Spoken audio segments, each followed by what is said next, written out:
Hello hi friends, welcome our channel Vidya Saviruchi. ನಾವಿವತ್ತು ದೊಣ್ಣೆ ಮೆಣಸಿನ್ಕಾಯಿ ಪಲ್ಯ ಯಾವ ರೀತಿ ನೋಡ್ಕೊಬರೋಣ ಬನ್ನಿ ಫ್ರೆಂಡ್ಸ್. ಇದು ತುಂಬ ಟೇಸ್ಟಿಯಾಗಿರುತ್ತೆ. ಇವು ಜವಾರಿಕಾಯಿ ಅಂತಾರಲ್ಲ ಅದು. ಇದಕ್ಕೆ ನಾವು ಒಂದು ಕಪ್ಪಷ್ಟು ಕಡಲೆ ಬೀಜ ತೊಗೊಂಡಿದ್ದೀವಿ, ಒಂದು ಸ್ವಲ್ಪ ಕೊಬ್ಬರಿ, ಹಾಗೆ ಕಡಲೆ ಬೀಜನ ಹುರಿದ್ಬಿಟ್ಟು ಸಿಪ್ಪೆಲ್ಲ ತೆಗೆದಿಟ್ಕೊಂಡಿದ್ದೀವಿ. ಹುಚ್ಚೆಳ್ಳು ಪೌಡ್ರು, ಒಂದು ಸ್ವಲ್ಪ ಸಾಂಬಾರು ಪೌಡ್ರು, ಅಚ್ಕಾರದ ಪುಡಿ, ಕೊತ್ತಂಬರಿ ಸೊಪ್ಪು, ಉಪ್ಪು, ಹುಣಸೆಹಣ್ಣು, ಬೆಲ್ಲ, ಕಾಯಿಗಳನ್ನ ಸಣ್ಣದಾಗಿ ಹೆಚ್ಚಿಟ್ಟಿಟ್ಕೊಂಡಿದ್ದೀವಿ. ಒಂದೆರಡು ಬೆಳ್ಳುಳ್ಳಿ ತೊಗೊಂಡಿದ್ದೀವಿ.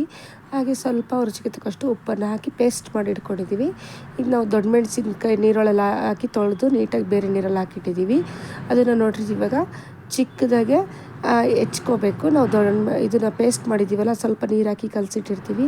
ನೋಡಿರಿ ದೊಣ್ಣೆ ಮೆಣಸಿನ್ಕಾಯಿನ ನಾವು ಹೇಗೆ ಫಿಲಪ್ ಮಾಡ್ತೀವಿ ಅಂತ ನೋಡಿರಿ. ಚಾಕು ಸಹಾಯದಿಂದ ಇದನ್ನು ದೊಣ್ಣೆ ಮೆಣಸಿನ್ಕಾಯಿ ಮಧ್ಯಕ್ಕೆ ಒಂದು ಸರಿ ಕಟ್ ಮಾಡಿಕೊಂಡು, ಇದು ದೊಣ್ಣೆಗಾಯಿ ಪಲ್ಯ ಅಂತ ಕರೀತಾರೆ. ಇದು ರೊಟ್ಟಿಗೆ, ಚಪಾತಿಗೆ ತುಂಬ ಚೆನ್ನಾಗಿರುತ್ತೆ. ಒಂದು ಸರಿ ಟ್ರೈ ಮಾಡಿ ನೋಡಿ ಫ್ರೆಂಡ್ಸ್. ಯಾರೆಲ್ಲ ನಮ್ಮ ಚಾನಲ್ ಹೊಸದಾಗಿ ನೋಡ್ತಿದ್ರೆ ದಯವಿಟ್ಟು ಸಬ್ಸ್ಕ್ರೈಬ್ ಮಾಡಿ, ಲೈಕ್ ಮಾಡಿ, ಶೇರ್ ಮಾಡಿ. ಇದು ಚಿಕ್ಕ ಚಿಕ್ಕ ದೊಣ್ಣೆ ಮೆಣಸಿನ್ಕಾಯಿ ಬೆಂಗಳೂರು ಸೈಡೆಲ್ಲ ಈ ಕಡೆ ಸಿಗೋದಿಲ್ಲ. ಇದು ದಾವಣಗೆರೆ ಸೈಡಿಂದ ಆಚೆ ಸಿಗುತ್ತೆ. ತುಂಬ ಟೇಸ್ಟಿಯಾಗಿರುತ್ತೆ ಪಲ್ಯ. ಸೇಮ್ ಎಣ್ಗಾಯಿ ಪಲ್ಯ ಹೆಂಗೆ ಮಾಡ್ತೀವಲ್ಲ ಅದೇ ರೀತಿ ಇದು ಎಣ್ಗಾಯಿ ಪಲ್ಯ ಮಾಡೋದು. ಇದು ದೊಣ್ಣೆ ಮೆಣಸಿನ್ಕಾಯಿ ಎಣ್ಗಾಯಿ ಪಲ್ಯ ಅಂತ ಕರೀತಾರೆ.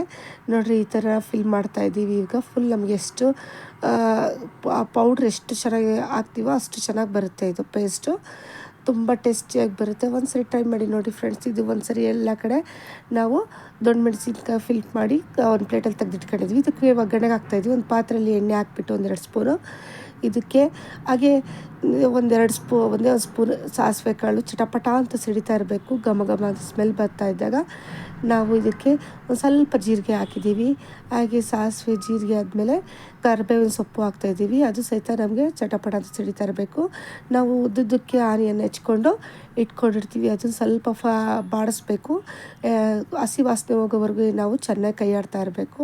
ಹಾಗೆ ದೊಣ್ಣೆ ಮೆಣಸಿನ್ಕಾಯಿ ನಾವು ಫಿಲಪ್ ಮಾಡಿರ್ತೀವಲ್ಲ ಅದನ್ನು ಇದಕ್ಕೆ ಹಾಕ್ಬಿಟ್ರೆ ಪಲ್ಯ ರೆಡಿ ಆಗುತ್ತೆ. ಸ್ವಲ್ಪ ನಮಗೆ ಚೆನ್ನಾಗಿ ಮೀಡಿಯಮ್ ಫ್ಲೇಮಲ್ಲಿ ಇಟ್ಕೊಂಡು ಇದನ್ನು ಬೇಯಿಸ್ಬೇಕು.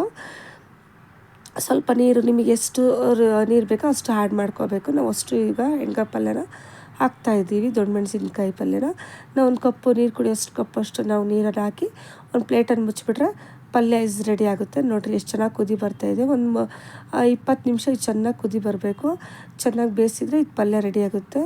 ನೋಡಿರಿ ಎಷ್ಟು ಚೆನ್ನಾಗಿ ಕಾಣಿಸ್ತಾ ಇದೆ ಪಲ್ಯ. ತುಂಬ ಟೇಸ್ಟಿಯಾಗಿ ಬರುತ್ತೆ. ಒಂದು ಸರಿ ಟ್ರೈ ಮಾಡಿ ನೋಡಿ ಫ್ರೆಂಡ್ಸ್. ಚಪಾತಿಗೂ, ರೊಟ್ಟಿಗೂ, ಹಾಗೆ ಅನ್ನಕ್ಕೂ ಸಹಿತ ನಾವು ಹಾಕ್ಕೊಂಡು ತಿನ್ಬೋದು. ನೋಡಿರಿ ನಮ್ಮ ಪಲ್ಯ ರೆಡಿ ಆಗುತ್ತೆ. ರೆಡಿ ಪಲ್ಯ, ದೊಣ್ಣೆ ಮೆಣಸಿನ್ಕಾಯಿ ಪಲ್ಯ. ನೋಡಿರಿ ಎಷ್ಟು ಚೆನ್ನಾಗಿ ಬೆಂದಿದೆ. ಒಂದು ಸರಿ ಟ್ರೈ ಮಾಡಿ ನೋಡಿ ಫ್ರೆಂಡ್ಸ್. ಇದು ಇವತ್ತಿನ ನಮ್ಮ ರೆಸಿಪಿ ರೊಟ್ಟಿ, ದೊಣ್ಣೆ ಮೆಣಸಿನ್ಕಾಯಿ ಪಲ್ಯ, ಹಾಗೆ ಹಸಿಮೆಣಸಿನ್ಕಾಯಿ ಚಟ್ನಿ. ಹೇಗಿದೆ ನೋಡೋಣ ಬನ್ನಿ ಫ್ರೆಂಡ್ಸ್. ತುಂಬ ಟೇಸ್ಟಿಯಾಗಿ ಬಂದಿರುತ್ತೆ ಅಂತ ಅನಿಸುತ್ತೆ. ಸ್ಮೆಲ್ ಸಹಿತ ತುಂಬ ಸ್ಮೆಲ್ ಚೆನ್ನಾಗಿ ಬರ್ತಾಯಿದೆ. ಹಾಗೆ ಹಸಿಮೆಣಸಿನ್ಕಾಯಿ ಚಟ್ನಿನೂ ಸಹಿತ ಇದಕ್ಕೆ ಮಾಡಿದ್ದೀವಿ. ಒಂದು ಸರಿ ಟ್ರೈ ಮಾಡಿ ನೋಡಿ friends. Thank you. Okay friends, bye.